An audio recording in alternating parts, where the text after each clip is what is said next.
Hello of students, this is Tanu टिप्टान और आज हम करने वाले हैं इनकम टैक्स के इम्पोर्टेंट क्वेश्चन जो कि आपके दिसंबर 2023 और 2024 के अंदर आने वाले हैं। तो देखिए, आपके इवन जितने भी चैप्टर्स हैं उन सभी चैप्टर्स को मैंने कंसीडर किया है फर्स्ट सेमेस्टर सेकंड सेमेस्टर क्योंकि बहुत सारी यूनिवर्सिटीज़ के अंदर चैप्टर आगे पीछे दिए हुए हैं। सो मैंने सभी चैप्टर के इंपॉर्टेंट चैप्टर बता दिए कि जैसे भी आपकी यूनिवर्सिटी के अंदर कंटेंट दिया हुआ है आपका इनकम टैक्स का, सो आप उसको लेकर इसमें देख सकते हैं कि इस चैप्टर में से कैसे क्वेश्चन आए हुए हैं। ठीक है, इवन मैं स्टूडेंट्स का रिप्लाई भी दिखा सकती हूँ मैं आपको। ठीक है, आप देख पा रहे होगे, राइट? क्योंकि थोड़ा सा इनसे मोटिवेशन मिलते बच्चे जब आप कोई कमेंट करते हैं, इवन अच्छा है बुरा है आप कमेंट कीजिए। अच्छा है तो हमें मोटिवेशन मिलेगी, अगर बुरा है तो कहीं ना कहीं हम उसके अंदर इम्प्रूव करने की पूरी कोशिश करते हैं। सो दैट्स अ रीज़न कि आप हमें कमेंट ज़रूर करें। और इनकम टैक्स की मोस्ट ऑफ वीडियो हैं, 19 चैप्टर्स हैं हमारे जो हमने कवर किए हैं। आपको नज़र आ रहा होगा यहाँ पे 19 वीडियो हैं जो कि हमने अपलोड की हुई है। सो आप इन चैनल पे आकर भी विज़िट कर सकते हैं, प्लेलिस्ट के ऊपर विज़िट कर सकते हैं। मोस्ट ऑफ जो इम्पोर्टेंट चैप्टर है ना उन्हीं की वीडियोस मैंने अपलोड की हुई है। सो देख सकते हैं, कमेंट्स भी देख पा रहे होगे। उम्मीद करते हैं आपको भी ऐसा ही रिजल्ट मिले। आपको इन एग्ज़ाम की तैयारी करते समय जब मैं इनको नोट्स को प्रोवाइड कर रही हूँ, इवन चैप्टर्स प्रोवाइड कर रही हूँ। ठीक है, सो स्टार्ट करते हैं हमारे इनकम टैक्स के इम्पोर्टेंट क्वेश्चंस की वीडियो। आपके भी अच्छे नंबर आ सकते हैं अगर आप, क्योंकि जैसे ये होता है ना कि क्लास में टीचर सब बच्चों को पढ़ाता है बट अच्छे नंबर कुछ एक बच्चे के आते हैं क्योंकि वो कंसंट्रेट करके पढ़ते हैं। पढ़ाने वाला तो एक ही था ना, पढ़ने वाले डिफरेंट डिफरेंट थे। दैट मीन्स आप पूरा फोकस करके पढ़िए, आप भी सब कुछ कर सकते हैं। ठीक है, आपके भी अच्छे नंबर आ सकते हैं, आप भी पास हो सकते हैं। अगर कोई बच्चा, यही कहते हैं ना, बहुत से बच्चों के ऐसे कमेंट्स आते हैं कि मैम बस पास होने जितना बता दीजिए, तो यहाँ पे आज वो बच्चा वीडियो देख लीजिए और उसके लिए भी बहुत हेल्पफुल है। चलिए जी, चैप्टर नंबर 1 के अगर बात की जाए, चैप्टर नंबर बेसिक के बच्चे, यहाँ से 4 नंबर में क्वेश्चन आता ही आता है, चाहे वो किसी भी पॉइंट से आए, पर्सन से आए, क्लासिकल, कैजुअल इनकम की बात आए, या फिर ग्रोस टोटल इनकम जो होती है और टोटल इनकम क्या होती है, इनके बीच में डिफरेंस पूछ सकता है। इवन कई बार ये जो क्वेश्चन आया हुआ है एक्सेप्शंस का कि जो हम करंट ईयर की जो इनकम है, प्रीवियस ईयर की जो इनकम है, उसकी जो टैक्स है, उस इनकम के ऊपर टैक्स हमें उसी साल देना पड़ता है जिस साल हमने कमाया है। कुछ एक 4 पॉइंट्स हमने सेक्शन के साथ किया था। सो ये जो फर्स्ट चैप्टर है ये तो कंप्लीट करके जाना है क्योंकि 4 नंबर में आते ही आते हैं। सेकंड क्वेश्चन क्या है, अब हर चैप्टर में से कोई ना कोई क्वेश्चन बन रहा है। सो दैट्स अ रीज़न कि आपको बिल्कुल ध्यान से देखने हैं। और जो डिफरेंट डिफरेंट यूनिवर्सिटी की जो क्वेश्चंस पेपर हैं वो भी अवेलेबल हैं क्वेश्चन पेपर चैनल पर। 136 क्वेश्चंस पेपर हमने अपलोड किए हुए हैं। इवन उसके अंदर सभी यूनिवर्सिटीज़ के क्वेश्चन पेपर हैं। सो आप विजिट कीजिए, अपनी नीड के अकॉर्डिंग उसको एक्सेस कर लीजिए, नीचे डिस्क्रिप्शन में लिंक दिया हुआ है। नेक्स्ट पॉइंट क्या कहता है कि what do you mean by the agriculture income and what are its kinds and how is computed on agriculture income. ये जो कंप्यूटेड वाला पॉइंट है ना, ये 4 नंबर में आया हुआ था। आई होप ये डी यूनिवर्सिटी का क्वेश्चन है। और ये जो इनकम क्या है ये कॉमन सभी यूनिवर्सिटीज़ में पूछा गया था कि एग्रीकल्चर इनकम होता क्या है। ठीक है, अगर मैं कहूँ कि ये 15 नंबर के लिए इंपॉर्टेंट हो सकता है, यस ऑफ कोर्स। ये पूरा, जैसे कि अभी मैंने क्वेश्चन डिज़ाइन किया हुआ है, ये पूरा का पूरा क्वेश्चन ऐसे 15 नंबर में आ सकता है कि एग्रीकल्चर इनकम होती क्या है, इसको किस तरीके से कंप्यूट किया जाता है, इसकी प्रोसेस बतानी। वो 5 जो स्टेप हमने किए थे, हमने ये चैप्टर भी किया हुआ है। सो उम्मीद करते हैं ये भी क्वेश्चन आपको थोड़ा आसान लग रहा होगा। नेक्स्ट है incidence of income tax depend upon the residential status of the SSC the tax liability. ये सेकंड क्वेश्चन बन रहा है इसी चैप्टर से, रेजिडेंशियल स्टेटस से। यहाँ पर क्या है कि 2 क्वेश्चंस आए हुए हैं। किसी यूनिवर्सिटीज़ के अंदर ये अलग पूछा गया है incidence of income tax depend वाला, और किसी यूनिवर्सिटीज़ के अंदर ये कंबाइन करके पूछा हुआ है। मीन्स कि ये पूरा क्वेश्चन ही है जो हर यूनिवर्सिटी में अलग अलग तरीके से पूछा गया है। ठीक है, तो फर्स्ट क्वेश्चन ये बन गया इंसिडेंस वाला। सेकंड पॉइंट क्या बन रहा है कि tax liability depend upon the residential status of an SSC, how many category in the is the residential status of the SSC divided. कितनी कैटेगरी में इसको डिवाइड किया गया है? नॉर्मली 2 है, फिर नीचे कंडीशन आ जाती है, बेसिक कंडीशन और एडिशनल कंडीशन। याद करवाई थी। सबसे बेस्ट चैप्टर मुझे ये लगा था और सबसे आसान चैप्टर ये लगा था। चलिए जी, यहाँ से एक्सेप्शंस जो आती है आपकी, ऐसी पॉइंट्स जो आप इनकम में इंक्लूड नहीं करते, वो बहुत बार 15 पूछी गई है, 20 पूछी गई है, किसी यूनिवर्सिटीज़ के अंदर 10 पूछी गई, क्योंकि हर यूनिवर्सिटी में बच्चे, आपको पता होगा इवन जो भी जिस भी यूनिवर्सिटी से देख रहा है, किसी यूनिवर्सिटी में पहला क्वेश्चन होता है वो 4 नंबर के हिसाब से होता है। तो बहुत सी MD और DU यूनिवर्सिटीज़ के अंदर, गुड़गांव यूनिवर्सिटीज़ के अंदर क्या होता है कि जो पहले क्वेश्चंस होते हैं वो 2 मार्क्स के होते हैं, वो 8 क्वेश्चंस होते हैं, जैसे कि MCOM का पेपर आता है नॉर्मली अदर यूनिवर्सिटीज़ के अंदर, है ना। फिर बाद में उनके जो क्वेश्चंस की स्ट्रेंथ है, क्वेश्चन की लेंथ है, वो मार्क्स है जो सब कम हो जाते हैं, 7 में आ जाता है, किसी के अंदर 10 में आ रहा है, किसी के अंदर 15 में आ रहा है, किसी के अंदर 16 तक भी आ रहा है, इवन 20 तक भी आ रहा है। सो वहाँ पर तो दैट मीन्स आपको ये पता होना चाहिए कि टोटल इनकम में कौन कौन सी आइटम्स हम इंक्लूड नहीं करते। आपको कम से कम 15 याद होनी चाहिए। क्वेश्चन चाहे 10 पूछे, 15 पूछे, 20 पूछे, आप कम से कम 15 लिख के, अगर 20 पूछ ली तो 15 लिख के ऊपर इनकम का मतलब बता देना, और इनकम में क्यों नहीं ऐड करते उनका रीज़न बता देना, फिर 15 आइटम, फिर कंक्लूजन ड्रॉ कर देना, हो गया 20 नंबर का। ठीक है। अब कई बार बच्चे घबरा जाते हैं कि हमने तो बस 15 याद की हुई है, 20 नहीं की। कोई दिक्कत नहीं, अगर आप 15 भी लिख देंगे तब भी एग्जामिनर आपको नंबर जरूर देगा। ठीक है। नेक्स्ट आ जाता है कि describe the deduction at the time of the calculating the profit of the business of professions. Capital head की बात की जा रही है, हाउस प्रॉपर्टी, ये जो डिडक्शन वाला है। और एक पॉइंट आता है प्रोविजंस का, कौन कौन से प्रोविजंस को फॉलो किया जाता है जब हम किसी डिडक्शंस को देते हैं, किसी एग्जेम्पशंस को यूज़ करते हैं। तो ये जो डिडक्शंस है जब हम प्रॉफिट को कैलकुलेट करते हैं, किस किस का प्रॉफिट कैलकुलेट किया जा रहा है, तीनों हेड्स का। अब मैंने बिजनेस का बता दिया, बिजनेस एंड प्रोफेशन का, और कैपिटल हेड का, और ये आपका हाउस प्रॉपर्टी का। इनके जब हम इन प्रॉफिट कैलकुलेट करते हैं तो कौन कौन सी डिडक्शंस हमें प्रोवाइड की जाती है। नेक्स्ट पॉइंट आ जाता है, ये है सैलरी हेड वाले चैप्टर से। सैलरी हेड का जो सेकंड पार्ट है ना, जैसे कि रिट्रीचमेंट वाला पॉइंट, रिटायरमेंट वाला point, gratuity, pension and cash on leave, ये 5 पॉइंट है उस चैप्टर के अंदर। वहाँ से ये क्वेश्चन जैसे कि 15 नंबर में पॉइंट्स में आते हैं ना कि 15वें का, जैसे कि 6th का क्वेश्चन का 2 पार्ट दे दिए, दोनों पार्ट जैसे मैं कहूँ कि 15 नंबर का है तो 7.5 नंबर के दे दिए। ये क्वेश्चन इस तरीके से डिज़ाइन हुए हैं बच्चे। क्या क्या पूछा हुआ है इन पॉइंट्स में, ग्रेच्युटी पूछा हुआ है, ठीक है, जो 1972 के अकॉर्डिंग एक्सप्लेन किया था हमने इसको। ठीक है। कंपनसेशन और कंपनसेशन ऑन रिटीचमेंट, कंपनसेशन दी जाती है जब आपकी छटनी की जाती है, रिटीचमेंट की जाती है। ठीक है। नेक्स्ट पॉइंट है provident fund and it's type भी बहुत इंपॉर्टेंट है, इसके 4 टाइप्स है ना, सॉरी राइट प्रोविडेंट फंड्स है। प्रोविडेंट फंड्स के 4 फंक्शंस हमने किए थे, ये आपका 4th टाइप है फंड के पॉइंट ऑफ व्यू से, है ना। नेक्स्ट आ जाता है house rent allowances. House rent allowances भी हमारा सैलरी हेड का ही पार्ट है, जो कि अलाउंसेस का सबसे पहला पॉइंट मैंने इसको करवाया था। कार फैसिलिटी आपका परक्यूजिट का पार्ट है बेटे। और पेंशन जो है आपका, ये ग्रेच्युटी पेंशंस, ये आपका सेम पॉइंट है, चैप्टर नंबर 6 के से है मेरी बुक के अकॉर्डिंग। और एजुकेशन अलाउंसेस ये भी हमने किया था, जो कि आपको मिलता है आपको। ठीक है। इनकी ट्रीटमेंट बतानी होती है, इनके कैसे आप इसको ट्रीट करेंगे। अगर आपको ज़्यादा दिया जा रहा है तो क्या करेंगे, इसको हमने ना ऐसे किया था, अगर क्वेश्चन में आ जाए ना तो आपको क्या करना है, जैसे कि आपको 3 केसेस बताने, अगर ये 5 नंबर में आ रहा है, अब ये कहोगे कि एजुकेशन अलाउंसेस होता क्या है, डेफिनेशन लिख के आ जाएंगे, नहीं, आपको एग्जाम्पल भी देना है। 3 केस बनाने हैं, एक तो बिल्कुल एज इट इज़ आपको एग्जाम्पशन लिमिट के इक्वल मिले, एक उससे ज़्यादा मिले, एक उससे कम मिले, तो किन किन केसेस में आप टैक्सेबल होगा, किन किन केसेस में ये एग्जम्प्टेड होगा। समझ पा रहे हैं। चलिए नेक्स्ट पॉइंट आ जाता है explain in detail the expenses which are allowed in computed the taxable profit of a business. यही बात ऊपर वाली हमने बताया था, कौन कौन से खर्चे आपको अलाउडेड है। डिडक्शंस की बात की जा रही है, इवन एक्सपेंसेस की बात की जा रही है। कहीं ना कहीं ये पॉइंट्स थोड़ा बहुत सिमिलर हो जाएंगे, और अदर जितने पॉइंट्स हैं ये आपको अलग लिखने हैं। ठीक है। चलिए जी नेक्स्ट आ जाता है कैपिटल गेन वाले चैप्टर से। क्या कह रहे हैं, what do you mean by the capital gain in income tax and what are the rule regarding the exemptions of the capital gain. इनके अंदर कैपिटल गेन के अंदर एक फिक्स कैपिटल एसेट्स आती है ना, एक वो टॉपिक इंपॉर्टेंट है कैपिटल एसेट्स का।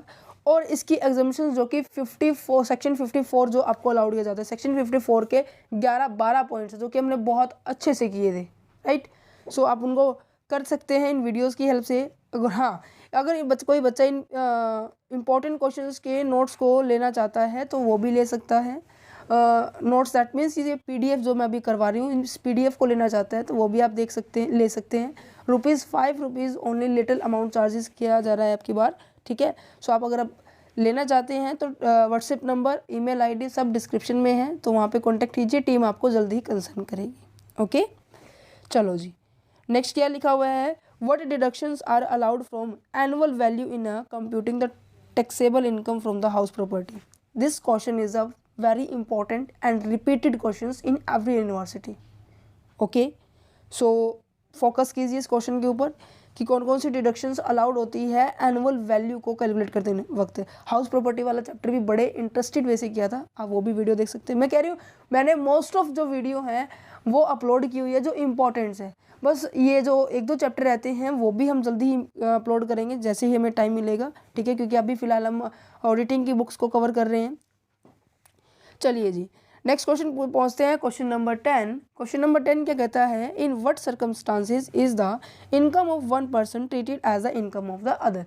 ये कहता है कि ऐसा कौन से सर्कमस्टांसेस होंगे जो जिसके अंदर हम ये कहेंगे कि एक पर्सन की इनकम को हम दूसरे पर्सन की इनकम एज ए ट्रीट करते हैं। ये आपका क्लबिंग वाले चैप्टर से कि आपको दिखाई दे रहा है क्लबिंग वाले क्वेश्चन। अगर क्लबिंग का पॉइंट आएगा तो सीधा डायरेक्ट पूछ लेगा कि इसके प्रोविजंस बताओ। देखो मैंने इसके दोनों सब्स्टिट्यूट्स साथ में दिखा रखे हैं कि अगर क्वेश्चन ऐसे ही पूछा जा सकता है, क्वेश्चन ऊपर वाले की तरह भी पूछा जा सकता है मतलब दोनों का सेम, बट क्वेश्चन को मोल्ड किया हुआ है। यही तो बात बता रही हूँ मैं तुम्हें, एग्जामिनर की थिंकिंग को सोचना है कि लास्ट 3 ईयर्स से वो किस तरीके से क्वेश्चन डिज़ाइन कर रहे हैं।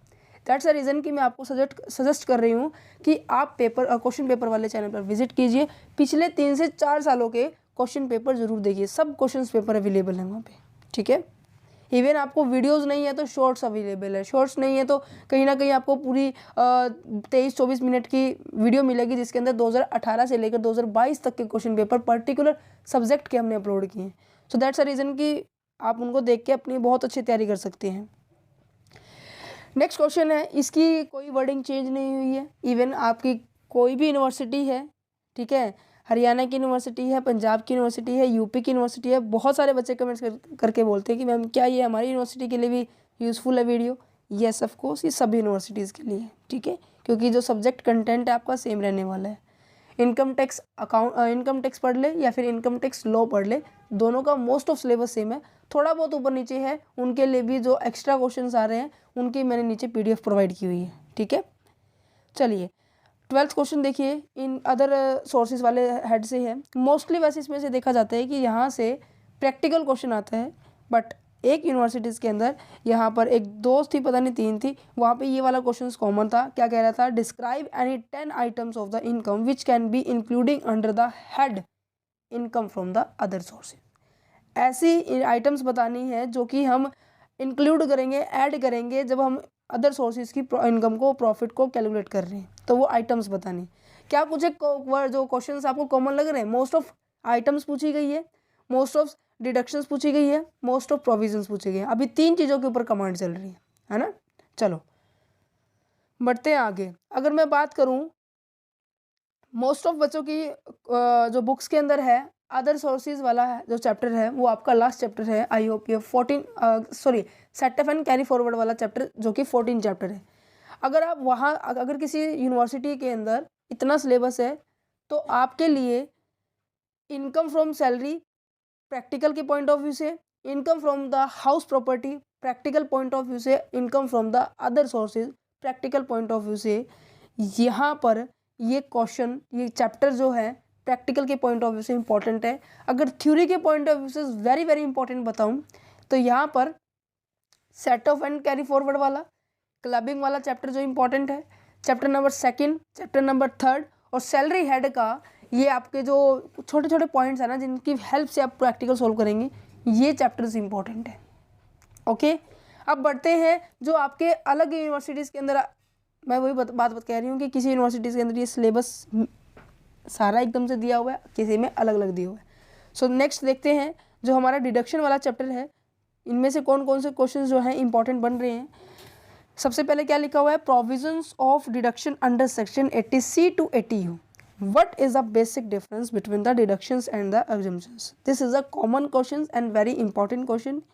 क्या कह रहा है कि 80C से लेके 80U तक मैंने क्यों लिखा? क्योंकि वही बात है, 80C एक यूनिवर्सिटी, 80U एक यूनिवर्सिटी, मोस्ट ऑफ 80G की आइटम्स पूछी गई है क्योंकि सबसे ज़्यादा क्वांटिटी के अंदर आइटम्स उसी के अंदर लिखी हुई थी कि 100% आपको कैसे कंप्यूट करेंगे, 50% आपको कैसे है, फुल्ली टैक्सेबल है, हाफली टैक्सेबल है। तो ये सभी पॉइंट 80 जी के अंदर आ रहे थे। इसके ऊपर भी हमने वीडियो बनाई हुई है डिडक्शंस वाले चैप्टर्स के ऊपर। उम्मीद करते हैं आपको ये चैप्टर बहुत आसान लगा होगा। जिस तरीके से मैंने इसको करवाया था, ट्रिक्स के साथ करवाया था, 80D, 80DD, 80DDB, है ना, दमदार बीमारियाँ, डिफेंडम, ऐसा कुछ एग्जाम्पल ले रहे थे हम, ठीक है। और इसके डिडक्शंस और एग्जाम्पन्स के बीच में हमें इसके डिफरेंस बताने हैं, ठीक है। चलिए जी, अब आ जाता है एक थ्योरी का पॉइंट जो कि आपका नेक्स्ट चैप्टर है कि कैसे हम एक फर्म की कैसे हम एक इंडिविजुअल की टैक्स लायबिलिटी को कैलकुलेट करेंगे और कितनी एक टैक्स लायबिलिटी होनी चाहिए, ठीक है। वो सभी बातें पूछी जा रही है। कैसे पूछा गया है क्वेश्चन कि how the tax liability of a firm is calculated, कैसे एक फर्म की टैक्स लायबिलिटी को कैलकुलेट किया जाता है। नेक्स्ट पूछा जा रहा है state the rate of the income tax for a individual. ये तो थोड़ा बेसिक सा क्वेश्चन ही है। आई होप ये फर्स्ट चैप्टर से भी आप इसको कवर कर सकते हैं। बेसिक रेट क्या है कि इंडिविजुअल के लिए, है ना, जो कि 2.5, 5 और 10 लाख की। और अगर न्यू रिजाइम से क्वेश्चन पूछा जाए, क्वेश्चन ऐसे भी आ सकते हैं बच्चे कि अगर न्यू रिजाइम का पॉइंट्स पूछा जाए तो आपको न्यू रिजाइम के रेट्स बताने हैं। सेम रेट रहने वाले हैं, बट थोड़ा सा नीचे से आते आते 10 से एग्जिट ज़्यादा होने के बाद फिर वो 15, 20, देन 25, फिर 30 आएगा। 2 पॉइंट्स उसके अंदर एक्स्ट्रा हो जाते हैं, ठीक है। और जब एक पॉइंट इसके अंदर और लिख सकते हो अगर आप एक बारी न्यू रिजाइम अडोप्ट कर लेते हो, क्या उसके बाद वापस ओल्ड पे जा सकते हो या नहीं जा सकते, कौन जा सकता है नहीं जा सकता, ये क्वेश्चन का आंसर आपको कमेंट बॉक्स में करना है। क्योंकि ये क्वेश्चन का ये जो क्वेश्चन है मैंने करवाया हुआ है कि अगर आप एक बारी न्यू रिजाइम के ऊपर चले गए हैं तो ऐसे कौन सा पॉइंट है, ऐसा कौन सा पर्सन है जो वापस आ सकता है, ठीक है। समझ में आ गया क्वेश्चन। चलिए जी, नेक्स्ट पॉइंट आ जाता है कि explain the power duty of the income tax authority. This question is a very common question and also very important question and repeated questions, ठीक है। ये चैप्टर भी बहुत इंपॉर्टेंट है थ्योरी के पॉइंट ऑफ व्यू से, और यहाँ से यही क्वेश्चन पूछा जाता है, ठीक है। चलिए, नेक्स्ट आ जाता है रिटर्न के ऊपर कि रिटर्न क्या होता है, बिलेटेड रिटर्न क्या होता है, रिवाइज रिटर्न क्या होता है, कैसे हम इसको फिल करते हैं, ठीक है। ऑनलाइन फिल करने की क्या प्रोसेस है। अब मैंने ये पूरा क्वेश्चन इस तरीके से डिज़ाइन किया है कि आपका अगर क्वेश्चन आए तो इसमें से कहीं ना कहीं आपको ज़रूर नज़र आएगा। क्यों, ये 4 नंबर में भी इंपॉर्टेंट है। क्या हो सकता है कि process of the filing the revise return, ठीक है। 4 नंबर में ये भी हो सकता है कि बिलेटेड रिटर्न क्या होता है। 15 नंबर के अंदर ये है क्वेश्चन कि what do you mean by the filing of ITR and explain the various mode are the various term available for the filing the return. पूरा क्वेश्चन बन गया। फिर इसी तरीके में से अगर मैं क्वेश्चन निकालूँ तो क्या बनेगा कि प्रोसीजर क्या है ई रिटर्न को फाइल करने का, मतलब कि इलेक्ट्रॉनिक जब हम रिटर्न फाइल करते हैं तो इसकी प्रोसेस क्या है। बहुत आसान प्रोसेस है, बहुत इजी प्रोसेस है। नेक्स्ट क्या है, परमानेंट अकाउंट नंबर। इसी चैप्टर से ये भी क्वेश्चन इंपॉर्टेंट है कि परमानेंट अकाउंट नंबर होता क्या है, क्या प्रोसेस रहने वाली है, और इसको अवेल करने के लिए आपको किस तरीके से, किस मोड से गुजरना पड़ेगा, ठीक है। तो ये क्वेश्चन हर यूनिवर्सिटी में अलग अलग आए हुए हैं, से दैट्स रीज़न कि ये पूरा क्वेश्चन ऐसे डिज़ाइन हो सकता है अगर आपके में बड़ा क्वेश्चन बन के आ रहा है तो, ठीक है।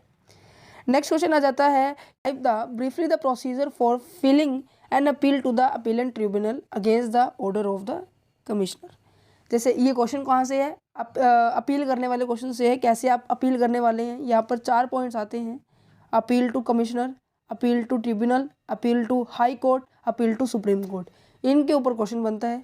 अब अगर इसका नाम चेंज हो गया है तो आप इसको देख सकते हैं, ठीक है। अपनी बुक के अकॉर्डिंग आप इसके नाम चेंज कर सकते हैं, ठीक है। क्योंकि मुझे लग रहा है कि जो ट्रिब्यूनल वाला पॉइंट है इसके नाम चेंज है, बट आप इसको अपनी बुक के अकॉर्डिंग देख लेना। नेक्स्ट क्वेश्चन आ जाता है कि provision of income tax regarding the advance tax payment. यहाँ से ये क्वेश्चन है ना एज इट इज़ आता है, या फिर क्वेश्चन इस तरीके से बन के आता है कि आप पे एज यू अर्न स्कीम से आप क्या समझते हैं और उसके प्रोविज़न क्या है। तो क्या कहीं ना कहीं ये क्वेश्चन ऊपर वाले से बन रहा है। ये एक चैप्टर भी हमने किया हुआ है, आप इनको देख सकते हैं। मोस्ट ऑफ जितने भी क्वेश्चंस आपको नज़र आ रहे हैं ना, अगर आप वीडियो आराम से देखेंगे, वीडियो बहुत अच्छे से देखेंगे तो ईजिली आपको मोस्ट ऑफ क्वेश्चन वहाँ पे नज़र आ जाएंगे, ठीक है। 19 क्वेश्चन पे पहुँचते क्या कह रहा है कि what do you mean bye recovery of tax. Tax की रिकवरी से आप क्या समझते हैं, और डिफरेंट मोड बताने हैं कि आप टैक्स की रिकवरी कैसे कर सकते हैं, ठीक है। नेक्स्ट है TDS और TCS का पॉइंट कि what are the provision regarding TDS and TCS and TDS under the salary head what would be consequence if the tax is not deducted of the at sources. देखो ये question अलग है कि TDS salary head तक आपको बताना है, जो कि 192 सेक्शन है इसका, राइट। और जो कॉन्सिक्वेंस बताने हैं जब आप TDS डिडक्ट नहीं करते हैं उसके बताने हैं। परिणाम क्या होगा, परिणाम आपके ऊपर पेनल्टी लगेगी, पेनल्टी लगने वाला की पॉइंट जो है ना उसके सेक्शन भी हमने करवाए थे। सो दैट्स अ रीज़न कि यहाँ पे ये जो क्वेश्चन है इंपॉर्टेंट रहने वाला है। अब आप ये सोच रहे होंगे कि पेनल्टी और ऑफेंस वाले चैप्टर से तो आपने कोई बताया नहीं, क्योंकि बच्चे वो चैप्टर जो है वो तो है ही इंपॉर्टेंट, वो तो आपको बिल्कुल भी स्किप नहीं करना है, ठीक है। देखो मैंने यहाँ पे लिखा हुआ है इन चैप्टर्स के अकॉर्डिंग अगर आप थ्योरी करना चाहते हैं तो सबसे पहले असेसमेंट वाला चैप्टर पूरा करके जाएंगे, असेसमेंट कैसे की जाती है। पेनल्टी वाला चैप्टर, इसके जो सेक्शंस हमने बहुत अच्छे से किए थे, बहुत इंटरेस्टिंग वीडियो, बहुत ही अच्छे अच्छे एग्जाम्पल लेके किए थे कि आपको अच्छे से याद हो जाए, है ना। सो ये वाला चैप्टर भी पूरा करके जाना है। आई होप इसके 25-27 पॉइंट से हमने इंपॉर्टेंट करके 21 पता ना 17 पॉइंट्स हमने किए थे, वो आप देख सकते हैं वीडियो को।